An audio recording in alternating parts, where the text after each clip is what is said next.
When you think of the 1990s musical underground, brooding, restless, and boundary-breaking, Tricky's Maxinquaye, I'm going to make sure I'm saying that right, stands as one of its most essential and unsettling statements. This album was released in 1995. This debut album wasn't just another product of the trip-hop explosion of Bristol.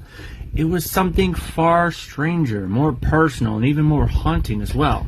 Maxinquaye is not an album that welcomes you with open arms. Instead, it pulls you into the sort of shadowy world like a fog creeping through the cracks of your mind.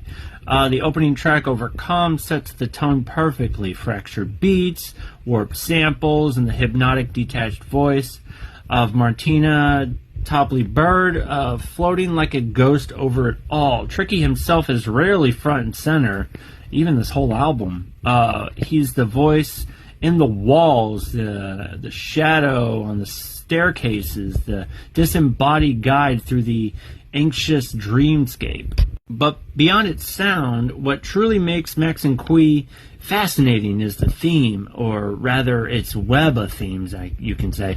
At its core, the album is about identity, alienation, loss, and fragmentation of self.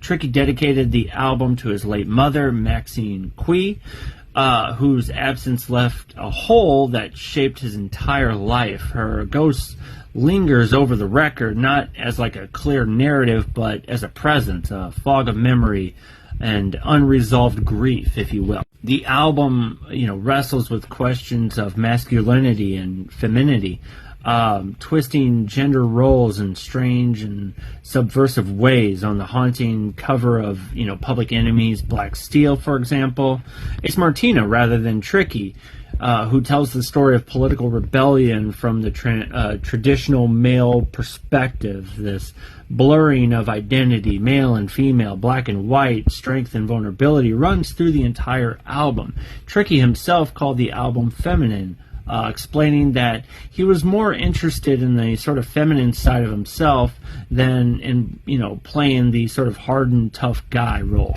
And then there's the theme of paranoia and, inner conflict. So many of these songs feel like thoughts overheard in a dark, private confessions about fear, desire, guilt, and confusion. Hell is Round the Corner sounds like a whispered warning, while Struggling kind of captures a mental weight of growing up in poverty and trying to survive a brutal world. These aren't polished, resolved thoughts. They're messy, painful, and very real.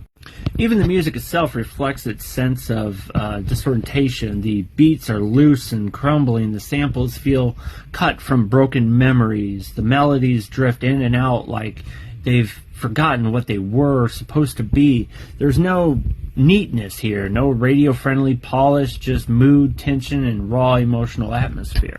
In the end, Maxinquaye is an album about the self in pieces, about trying to find shape and meaning in a world that doesn't give you the easy answer. It's about grief that never goes away, identities that don't fit neatly in boxes, and emotions that refuse to settle.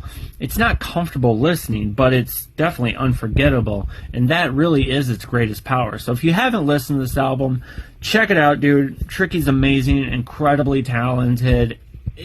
It's a mind-blowing album. Check this out. Let me know what you think.